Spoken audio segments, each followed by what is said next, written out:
नमस्कार, खबरों के इस बुलेटिन में तुहाडा स्वागत है। मैं हाँ तनु। पहला पेश ने चोणवीआं खबरां। प्रधानमंत्री नरेंद्र मोदी अज गुजरात के गांधीनगर विच डिजिटल इंडिया सप्ताह 2022 का उद्घाटन करेंगे। प्रधानमंत्री वालों तुष्टिकरण की बजाय तृप्तिकरण लई काम करन दी सलाह।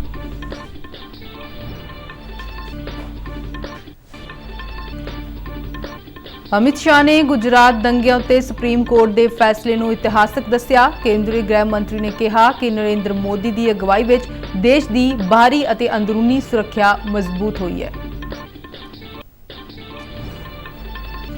मुख्यमंत्री भगवंत मान वालों अज अपने मंत्री मंडल विच विस्तार किए जाने की संभावना। केंद्रीय युवा मामलों और खेडों बारे मंत्री अनुराग सिंह ठाकुर ने ट्रैक एथलीट पारुल चौधरी को 3000 मीटर दौड़ में नवा कौमी रिकॉर्ड बनाने लई दित्ती वधाई।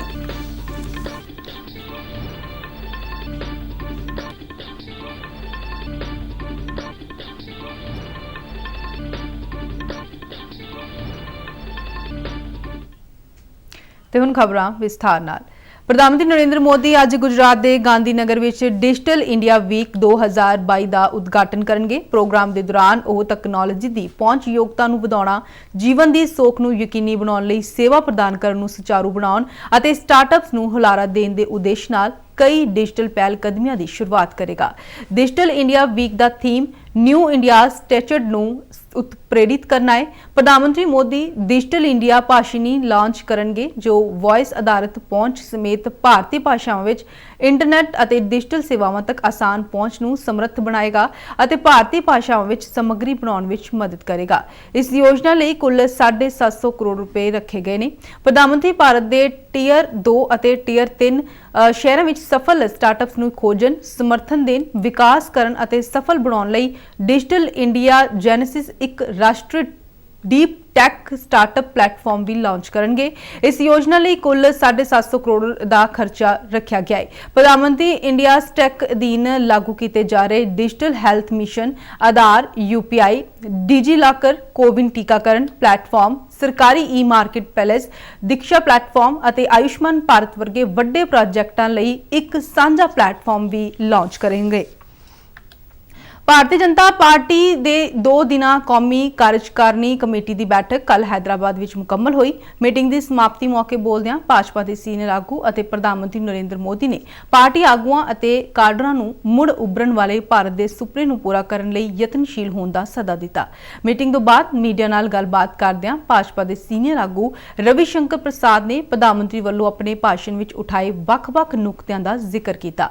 प्रधानमंत्री मोदी ने भाजपा नेतावां नूं कहा कि उन्हां दा मंतव भारत नूं तुष्टिकरण की बजाय तृप्तिकरण वाल ले जाण दा होना चाहिए है।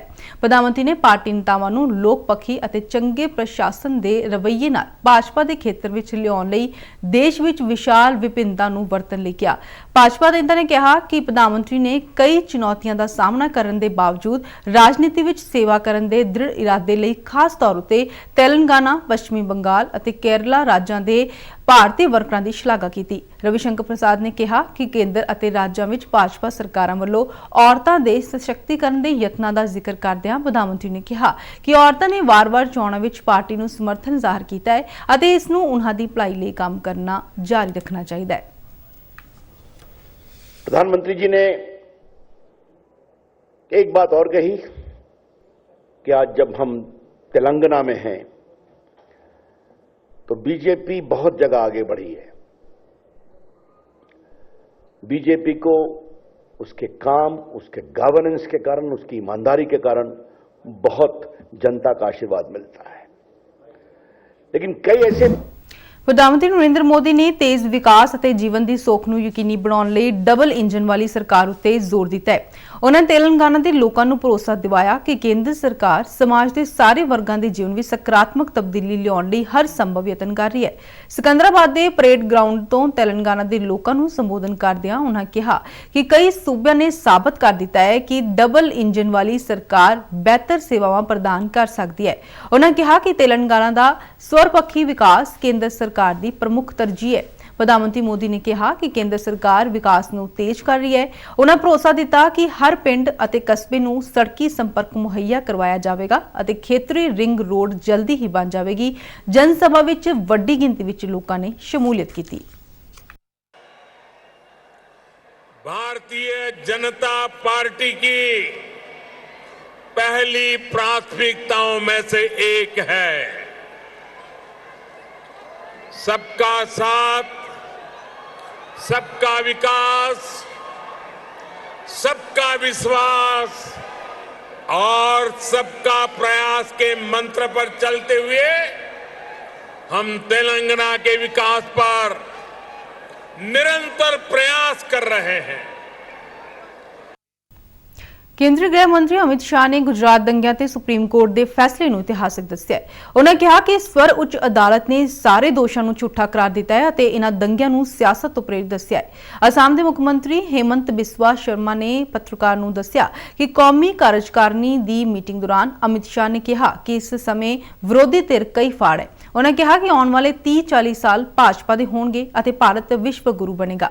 ਹੇਮੰਤ ਬਿਸਵਾ ਸ਼ਰਮਾ ਨੇ ਦੱਸਿਆ ਕਿ ਅਮਿਤ ਸ਼ਾਹ ਨੇ ਰਾਜਨੀਤੀ ਵਿੱਚ ਜਾਤੀਵਾਦ, ਪਰਿਵਾਰਵਾਦ ਅਤੇ ਤੁਸ਼ਟੀਕਰਨ ਨੂੰ ਇੱਕ ਵੱਡਾ ਸ਼ਰਾਪ ਕਰਾਰ ਦਿੰਦਿਆਂ ਕਿਹਾ ਕਿ ਦੇਸ਼ ਦੀ ਰਾਜਨੀਤੀ ਵਿੱਚੋਂ ਇਸ ਦਾ ਅੰਤ ਹੋ ਕੇ ਹੀ ਰਹੇਗਾ। ਉਹਨਾਂ ਕਿਹਾ ਕਿ ਅੱਜ ਕਾਂਗਰਸ ਹਤਾਸ਼ਾ ਅਤੇ ਨਿਰਾਸ਼ਾ ਵਿੱਚ ਕੇਂਦਰ ਸਰਕਾਰ ਦੀ ਹਰ ਕਲਿਆਣਕਾਰੀ ਯੋਜਨਾ ਦਾ ਵਿਰੋਧ ਕਰ ਰਹੀ ਹੈ, ਫਿਰ ਚਾਹੇ ਉਹ ਸਰਜੀਕਲ ਸਟ੍ਰਾਈਕ ਹੋਵੇ ਜਾਂ 에ਅਰ ਸਟ੍ਰਾਈਕ, ਜੰਮੂ ਕਸ਼ਮੀਰ ਚੋਂ ਧਾਰਾ 370 ਹਟਾਉਣ ਦੀ ਗੱਲ ਹੋਵੇ ਜਾਂ ਕਰੋਨਾ ਰੋਕੋ ਟੀਕਾਕਰਨ। ਕੇਂਦਰ ਸਰਕਾਰ ਨੇ ਤਿੰਨੋਂ ਫੌਜਾਂ ਵਿੱਚ ਅਗਨੀਪਥ ਯੋਜਨਾ ਤਹਿਤ ਅਗਨੀਵੀਰਾਂ ਦੀ ਭਰਤੀ ਦਾ ਐਲਾਨ ਕੀਤਾ ਹੈ। ਇਸ ਯੋਜਨਾ ਬਾਰੇ ਸਰਕਾਰ ਨੇ ਸਹੀ ਤੱਥ ਲੋਕਾਂ ਸਾਹਮਣੇ ਰੱਖੇ ਨੇ।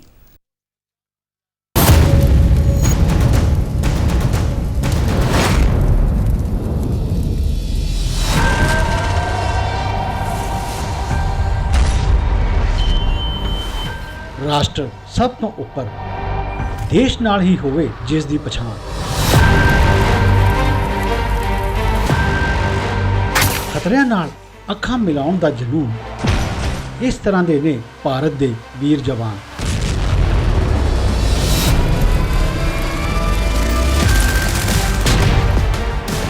ਇਹਨਾਂ ਫੌਲਾਦੀ ਜਜ਼ਬਿਆਂ ਨੂੰ ਦਿੰਦੀ ਹੈ ਫੌਜ ਇੱਕ ਨਵੀਂ ਪਛਾਣ। ਦੇਵੋ ਦੇਸ਼ ਨੂੰ ਆਪਣੇ 4 ਸਾਲ ਛਾਤੀ ਤਾਣ ਸੰਕਲਪ ਕਰ। ਬਹੁਤ ਖਾਸ ਹੈ ਜਵਾਨਾਂ ਲਈ ਇਹ ਦੇਸ਼ ਸੇਵਾ ਦਾ ਮੌਕਾ। ਚਲੋ ਭਰੀਏ ਭਾਰਤੀ ਫੌਜ ਵਿੱਚ ਜਵਾਨ ਜੋਸ਼, ਅਸੀਂ ਸਾਰੇ ਮਿਲ ਕੇ। ਵਰਦੀ ਦਾ ਮਾਣ ਮਿਲੇ ਜੋ ਇੱਕ ਸੁਨਹਿਰੀ ਕਲ ਨਾਲ ਸਜੇ, ਤਮਗਾ ਵਧਾਵੇ ਸੀਨੇ ਦੀ ਸ਼ਾਨ।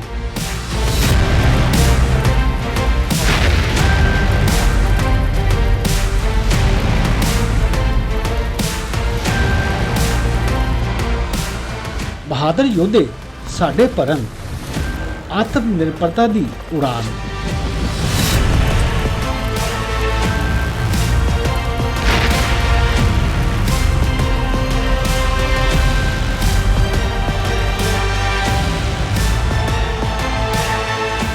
ਹੁਣ ਪਰਬਤ ਵੀ ਨਹੀਂ ਹਿਲਾ ਸਕੇ ਇਹਨਾਂ ਦੇ ਹੌਸਲਿਆਂ ਨੂੰ, ਜਿਨ੍ਹਾਂ ਨੇ ਕੀਤਾ ਕਤਰਾ ਕਤਰਾ ਦੇਸ਼ ਦੇ ਨਾਮ।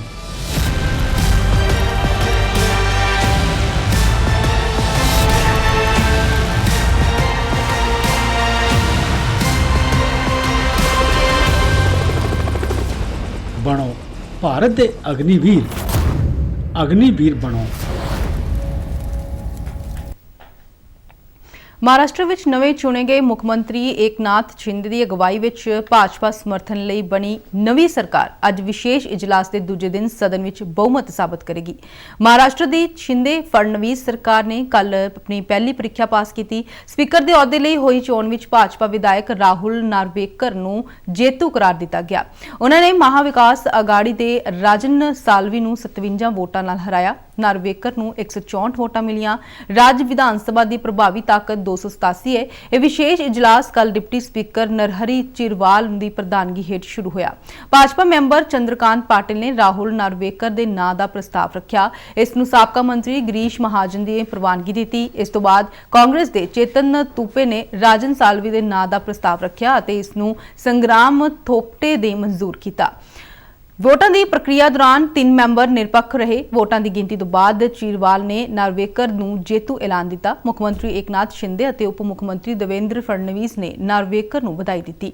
ਵਿਸ਼ੇਸ਼ ਇਜਲਾਸ ਤੋਂ ਪਹਿਲਾਂ ਮੁੱਖ ਮੰਤਰੀ ਏਕਨਾਥ ਸ਼ਿੰਦੇ ਦੀ ਅਗਵਾਈ ਵਾਲੇ ਸ਼ਿਵ ਸੈਨਾ ਧੜੇ ਨੇ ਇੱਥੇ ਵਿਧਾਨ ਭਵਨ ਵਿੱਚ ਸਥਿਤ ਵਿਧਾਇਕ ਦਲ ਦੇ ਦਫ਼ਤਰ ਨੂੰ ਸੀਲ ਕਰ ਦਿੱਤਾ ਹੈ। ਵਿਧਾਨ ਸਭਾ ਵਿੱਚ ਸ਼ਿਵ ਸੈਨਾ ਵਿਧਾਇਕ ਦਲ ਦੇ ਦਫ਼ਤਰ ਦੇ ਬੰਦ ਦਰਵਾਜ਼ਿਆਂ ਉੱਤੇ ਪਲਾਸਟਿਕ ਦੀ ਟੇਪ ਵਾਲਾ ਸਫੇਦ ਕਾਗਜ਼ ਚਿਪਕਾਇਆ ਗਿਆ ਹੈ, ਜਿਸ ਉੱਤੇ ਮਰਾਠੀ ਭਾਸ਼ਾ ਵਿੱਚ ਸੰਦੇਸ਼ ਲਿਖਿਆ ਹੈ। ਸ਼ਿਵ ਸੈਨਾ ਵਿਧਾਇਕ ਦਲ ਦੇ ਨਿਰਦੇਸ਼ਾਂ ਅਨੁਸਾਰ ਦਫ਼ਤਰ ਬੰਦ ਹੈ। ਮੁੱਖ ਮੰਤਰੀ ਭਗਵੰਤ ਮਾਨ ਵੱਲੋਂ ਅੱਜ ਆਪਣੇ ਮੰਤਰੀ ਮੰਡਲ ਵਿੱਚ ਵਿਸਥਾਰ ਕੀਤੇ ਜਾਣ ਦੀ ਸੰਭਾਵਨਾ ਹੈ। ਸਮਝਿਆ ਜਾ ਰਿਹਾ ਹੈ ਕਿ ਬਾਅਦ ਦੁਪਹਿਰ ਹੋਣ ਵਾਲੇ ਸਹੁੰ ਚੁੱਕ ਸਮਾਗਮ ਦੌਰਾਨ 5 ਵਿਧਾਇਕ ਮੰਤਰੀ ਮੰਡਲ ਵਿੱਚ ਸ਼ਾਮਲ ਕੀਤੇ ਜਾ ਸਕਦੇ ਨੇ। ਪੰਜਾਬ ਵਿੱਚ ਆਮ ਆਦਮੀ ਪਾਰਟੀ ਦੇ ਸੱਤਾ ਵਿੱਚ ਆਉਣ ਤੋਂ 3 ਮਹੀਨਿਆਂ ਤੋਂ ਵੱਧ ਸਮੇਂ ਬਾਅਦ ਭਗਵੰਤ ਮਾਨ ਦੀ ਅਗਵਾਈ ਵਾਲੀ ਸਰਕਾਰ ਦਾ ਇਹ ਪਹਿਲਾ ਮੰਤਰੀ ਮੰਡਲ ਦਾ ਵਿਸਥਾਰ ਹੋਵੇਗਾ। 5 ਹੋਰ ਮੰਤਰੀਆਂ ਦੇ ਸ਼ਾਮਲ ਹੋਣ ਨਾਲ ਮਾਨ ਦੀ ਅਗਵਾਈ ਵਾਲੀ ਮੰਤਰੀ ਮੰਡਲ ਦੀ ਗਿਣਤੀ ਮੁੱਖ ਮੰਤਰੀ ਸਮੇਤ 15 ਹੋ ਜਾਵੇਗੀ। ਆਜ਼ਾਦੀ ਦੀਆਂ ਅੰਮ੍ਰਿਤ ਕਹਾਣੀਆਂ ਤਹਿਤ ਅੱਜ ਅਸੀਂ ਪੇਸ਼ ਕਰ ਰਹੇ ਹਾਂ ਹਰਸ਼ਿਨੀ ਕਾਨਹੇਕਰ ਬਾਰੇ ਜਾਣਕਾਰੀ, ਜੋ ਕਿ ਭਾਰਤ ਦੀ ਪਹਿਲੀ ਮਹਿਲਾ ਫਾਇਰ ਫਾਈਟਰ ਹਨ। ਸੰਭਵ ਅਤੇ ਅਸੰਭਵ ਕੀ ਹੁੰਦਾ ਹੈ? ਜੇਕਰ ਕਿਸੇ ਨੇ ਕੋਈ ਚੀਜ਼ ਕੀਤੀ ਨਹੀਂ ਹੈ, ਇਸ ਦਾ ਮਤਲਬ ਇਹ ਨਹੀਂ ਹੈ ਕਿ ਤੁਸੀਂ ਉਹ ਕਰ ਸਕਦੇ ਨਹੀਂ। ਤੁਸੀਂ ਉਹਨੂੰ ਸ਼ੁਰੂ ਕਰਕੇ ਉਸਦੇ ਪਾਇਨੀਅਰ ਜ਼ਰੂਰ ਬਣ ਸਕਦੇ ਹੋ। ਮੈਂ ਇੱਥੇ ਹਾਂ ਅਤੇ ਮੈਂ ਫਾਇਰ ਫਾਈਟਰ ਹਾਂ ਅਤੇ ਉਹ ਮੈਂ ਕਰ ਦਿਖਾਇਆ। ਇਹ ਹੈ ਉਸ ਔਰਤ ਦੀ ਕਹਾਣੀ ਜੋ ਅੱਗ ਦੀ ਤਰ੍ਹਾਂ ਬਲਦੀ ਰਹੀ। ਇਹ ਹਨ ਹਰਸ਼ਿਨੀ ਕਾਨੇਕਰ, ਭਾਰਤ ਦੀ ਪਹਿਲੀ ਮਹਿਲਾ ਫਾਇਰ ਫਾਈਟਰ ਅਤੇ ਇਹਨਾਂ ਲਈ ਆਜ਼ਾਦੀ ਦਾ ਮਤਲਬ ਹੈ ਕਿਸੇ ਵੀ ਅੱਗ ਦਾ ਸਾਹਮਣਾ ਕਰਨਾ। ਮੇਰਾ ਪਹਿਲਾ ਸੁਪਨਾ ਸੀ ਕਿ ਮੈਂ 에ਅਰ ਫੋਰਸ ਜੁਆਇਨ ਕਰਾਂ, ਫਲਾਈਂਗ ਬ੍ਰਾਂਚ ਵਿੱਚ, ਅਤੇ ਉਹ ਐਗਜ਼ਾਮ ਮੈਂ ਪਾਸ ਨਹੀਂ ਕੀਤਾ ਜੋ ਅਸੀਂ ਜੀਵਨ ਵਿੱਚ ਇੱਕ ਹੀ ਵਾਰੀ ਦੇ ਸਕਦੇ ਹਾਂ। ਮੈਂ ਸੋਚਿਆ ਕਿ ਠੀਕ ਹੈ, ਇਹ ਵਰਦੀ ਨਹੀਂ ਤਾਂ ਮੈਂ ਕੋਈ ਹੋਰ ਵਰਦੀ ਪਾਵਾਂਗੀ ਅਤੇ ਦੇਸ਼ ਦੀ ਸੇਵਾ ਕਰਾਂਗੀ। ਫਾਇਰ ਕਾਲਜ 'ਚ ਐਡਮਿਸ਼ਨ ਲੈਣ ਦਾ ਵਿਚਾਰ ਹੀ ਬੜਾ ਚੈਲੰਜਿੰਗ ਸੀ। ਉਹ ਵਿਚਾਰ ਤਾਂ ਕੀਤਾ ਅਤੇ ਐਡਮਿਸ਼ਨ ਲਈ ਮੈਂ, ਕਿਉਂਕਿ ਮੈਂ ਇਹ ਨਹੀਂ ਸੁਣਨਾ ਚਾਹੁੰਦੀ ਸੀ ਕਿ ਲੜਕੀਆਂ ਦੇ ਉੱਤੇ ਕੋਈ ਵੀ ਉਂਗਲੀ ਉਠਾਏ। ਇਹ ਹੈਲਮਟ ਜੁੱਤੀ ਪਾ ਕੇ ਇਹ ਲੜਕੀ ਕਿੱਥੇ ਜਾ ਰਹੀ ਹੈ? ਲੋਕਾਂ ਨੂੰ ਪਤਾ ਲੱਗਿਆ ਕਿ ਫਾਇਰ ਕਾਲਜ ਵਿੱਚ ਜਾ ਰਹੀ ਹੈ। ਉਹ ਇਹ ਤੇ ਲੜਕਿਆਂ ਦਾ ਫੀਲਡ ਹੈ। ਇਹ ਲੜਕੀ ਕਿੱਥੇ ਜਾਏਗੀ? ਕਦੋਂ ਤੱਕ ਰਹੇਗੀ? ਇਹ ਲੜਕੀ ਕਦੋਂ ਤੱਕ ਟਿਕੇਗੀ? ਜੋ ਵੀ ਨੈਗੇਟਿਵ ਆਇਆ ਉਸਨੂੰ ਮੈਂ ਬੂਸਟਿੰਗ ਦੀ ਤਰ੍ਹਾਂ ਪੋਜ਼ਿਟਿਵ ਵਿੱਚ ਬਦਲਿਆ। ਉਹ ਮੇਰੇ 'ਚ ਅੱਗ ਸੀ ਕਿ ਜੋ ਵੀ ਨੈਗੇਟਿਵ ਆਏਗਾ ਮੈਂ ਉਸਨੂੰ ਪੋਜ਼ਿਟਿਵ ਵਿੱਚ ਬਦਲ ਦੇਵਾਂਗੀ ਅਤੇ ਸਭ ਨਾਲ ਚੰਗਾ ਕਰਾਂਗੀ। ਮੈਂ ਕੱਲੀ ਜਾ ਕੇ ਉੱਥੇ ਪਰੇਡ ਕਰਦੀ ਸੀ ਸਾਰੇ ਕਾਲਜ ਵਿੱਚ। ਤਦ ਸਾਰੇ ਲੋਕ ਆ ਕੇ ਪੁੱਛਦੇ ਸੀ, ਹਰਸ਼ਿਨੀ ਤੈਨੂੰ ਅਜੀਬ ਲੱਗਦਾ ਹੋਣਾ? ਮੈਂ ਕਹਿੰਦੀ ਸੀ ਨਹੀਂ, ਉਹਨਾਂ ਨੂੰ ਅਜੀਬ ਲੱਗ ਰਿਹਾ ਹੈ। ਪਿੰਡ ਦੀਆਂ ਔਰਤਾਂ ਸਭ ਇਕੱਠੀਆਂ ਹੋ ਜਾਂਦੀਆਂ ਸੀ ਫਾਇਰ ਟੈਂਡਰ ਨੂੰ ਵੇਖਣ ਲਈ, ਮੈਨੂੰ ਵੇਖਣ ਲਈ। ਉਹ ਬਾਅਦ ਚ ਆ ਕੇ ਮੈਨੂੰ ਆਸ਼ੀਰਵਾਦ ਦਿੰਦੀਆਂ ਸੀ ਕਿ ਬੇਟਾ ਤੁਸੀਂ ਚੰਗਾ ਕੰਮ ਕਰ ਰਹੇ ਹੋ, ਅਤੇ ਲੱਗਦਾ ਸੀ ਕਿ ਉਹ ਆਪਣੇ ਬੱਚਿਆਂ ਨੂੰ ਦੱਸ ਰਹੇ ਹੋਣਗੇ ਇਨਡਾਇਰੈਕਟਲੀ ਕਿ ਤੂੰ ਵੀ ਇਹ ਕਰ ਸਕਦੀ ਹੈ, ਤੂੰ ਵੀ ਇਹ ਫੀਲਡ 'ਚ ਜਾ ਸਕਦੀ ਹੈ। ਮੈਂ ਉਸ ਫਰਕ ਨੂੰ ਦੂਰ ਕਰਨਾ ਚਾਹੁੰਦੀ ਹਾਂ ਕਿ ਲੜਕੀਆਂ ਨਹੀਂ ਕਰ ਸਕਦੀਆਂ। ਉਹ ਕੀ ਹੈ? ਇੰਨੀ ਕਿਹੜੀ ਗੱਲ ਹੈ ਜਿੱਥੇ ਲੜਕੀ ਨਹੀਂ ਜਾ ਸਕਦੀ? ਜਿਵੇਂ ਮੈਂ ਬੜੀ ਚੰਗੀ ਬਾਈਕਰ ਹਾਂ ਕਿ ਮੇਰੀ ਬਾਈਕ ਨੂੰ ਥੋੜੀ ਪਤਾ ਹੈ ਕਿ ਲੜਕਾ ਚਲਾ ਰਿਹਾ ਹੈ ਜਾਂ ਲੜਕੀ, ਠੀਕ ਉਸੇ ਤਰ੍ਹਾਂ। ਇਸ ਲਈ ਜੇਕਰ ਅਸੀਂ ਕਿਸੇ ਨੂੰ ਜੈਂਡਰ ਦੇ ਆਧਾਰ ਤੇ ਸੀਮਿਤ ਕਰਦੇ ਹਾਂ ਤਾਂ ਇਹ ਬੜਾ ਹੀ ਗਲਤ ਹੈ। ਮੇਰੀ ਆਸ ਹੈ ਕਿ ਮੇਰੀ ਕਹਾਣੀ ਸੁਣ ਕੇ ਤੁਹਾਡੇ ਅੰਦਰ ਵੀ ਇੱਕ ਚਿੰਗਾਰੀ ਭੜਕ ਜਾਏ। ਹਰਸ਼ਿਨੀ ਕਾਨੇਕਰ ਦੀ ਕਹਾਣੀ ਕਰੋੜਾਂ ਭਾਰਤੀਆਂ ਲਈ ਇੱਕ ਜੋਤ ਬਣ ਕੇ ਜਗਦੀ ਰਹੇਗੀ। ਭਾਰਤ ਦੀਆਂ ਪ੍ਰੇਰਨਾਦਾਇਕ ਔਰਤਾਂ ਦੀਆਂ ਕਹਾਣੀਆਂ ਲੈ ਕੇ ਅਸੀਂ ਜਲਦੀ ਹੀ ਮੁੜ ਆਵਾਂਗੇ। ਆਜ਼ਾਦੀ ਦੀਆਂ ਅੰਮ੍ਰਿਤ ਕਹਾਣੀਆਂ, ਸੂਚਨਾ ਅਤੇ ਪ੍ਰਸਾਰਣ ਮੰਤਰਾਲਾ ਅਤੇ ਨੈਟਫਲਿਕਸ ਦੁਆਰਾ ਪ੍ਰਸਤੁਤ। ਕੇਂਦਰੀ ਯੁਵਾ ਮਾਮਲਿਆਂ ਅਤੇ ਖੇਡਾਂ ਬਾਰੇ ਮੰਤਰੀ ਅਨੁਰਾਗ ਸਿੰਘ ਠਾਕੁਰ ਨੇ ਟਰੈਕ ਐਥਲੀਟ ਪਾਰੁਲ ਚੌਧਰੀ ਨੂੰ 3000 ਮੀਟਰ ਦੌੜ ਵਿੱਚ ਨਵਾਂ ਰਾਸ਼ਟਰੀ ਰਿਕਾਰਡ ਬਣਾਉਣ ਲਈ ਵਧਾਈ ਦਿੱਤੀ ਹੈ। ਪਾਰੁਲ ਨੇ ਲਾਸ ਐਂਜਲਸ ਵਿੱਚ ਯੂਏ ਸਨਸੈਟ ਟੂਰ ਵਿੱਚ 6 ਸਾਲ ਦਾ ਰਾਸ਼ਟਰੀ ਰਿਕਾਰਡ ਤੋੜਦਿਆਂ ਸਿਰਫ 8 ਮਿੰਟ ਵਿੱਚ ਤੇ 57 ਸਕਿੰਟਾਂ ਵਿੱਚ ਦੌੜ ਪੂਰੀ ਕੀਤੀ। ਇੱਕ ਟਵੀਟ ਵਿੱਚ ਅਨੁਰਾਗ ਸਿੰਘ ਠਾਕੁਰ ਨੇ ਕਿਹਾ ਕਿ ਪਾਰੁਲ ਚੌਧਰੀ ਪਹਿਲੀ ਭਾਰਤੀ ਐਥਲੀਟ ਹੈ ਜਿਸ ਨੇ ਔਰਤਾਂ ਦੀ 3000 ਮੀਟਰ ਦੌੜ ਵਿੱਚ 9 ਮਿੰਟ ਦਾ ਸਮਾਂ ਘੱਟ ਕੀਤਾ ਹੈ। ਭਾਰਤੀ ਮਹਿਲਾ ਹਾਕੀ ਟੀਮ ਨੇ ਕੱਲ ਨੀਦਰਲੈਂਡ ਵਿੱਚ FIH ਵਿਸ਼ਵ ਕੱਪ ਦੇ ਪੂਲ B ਦੇ ਆਪਣੇ ਪਹਿਲੇ ਮੈਚ ਵਿੱਚ ਇੰਗਲੈਂਡ ਨੂੰ 1-1 ਨਾਲ ਡਰਾਅ ਉੱਤੇ ਰੋਕ ਦਿੱਤਾ। ਇੰਗਲੈਂਡ ਨੂੰ 9ਵੇਂ ਮਿੰਟ ਵਿੱਚ ਇਸਾਬੇਲਾ ਪੈਟਰ ਨੇ ਬੜਤ ਦਿਵਾਈ, ਪਰ ਵੰਦਨਾ ਕਟਾਰੀਆ ਨੇ 28ਵੇਂ ਮਿੰਟ ਵਿੱਚ ਭਾਰਤ ਨੂੰ ਬਰਾਬਰੀ ਦਿਵਾ ਦਿੱਤੀ। ਭਾਰਤ ਪੂਲ B ਦੇ ਆਪਣੇ ਅਗਲੇ ਮੈਚ ਵਿੱਚ ਭਲਕੇ ਚੀਨ ਨਾਲ ਭਿੜੇਗਾ। ਇਸ ਦੇ ਨਾਲ ਹੀ ਖਬਰਾਂ ਦਾ ਬੁਲੇਟਿਨ ਖਤਮ ਹੁੰਦਾ ਹੈ। ਮੈਂ ਮਾਸਕ ਲਗਾ ਕੇ ਸਟੂਡੀਓ ਤੋਂ ਬਾਹਰ ਜਾ ਰਹੀ ਹਾਂ। ਬਾਹਰ ਜਾਣ ਵੇਲੇ ਤੁਸੀਂ ਵੀ ਮਾਸਕ ਜ਼ਰੂਰ ਲਗਾਓ। ਆਗਿਆ ਦਿਓ। ਨਮਸਕਾਰ।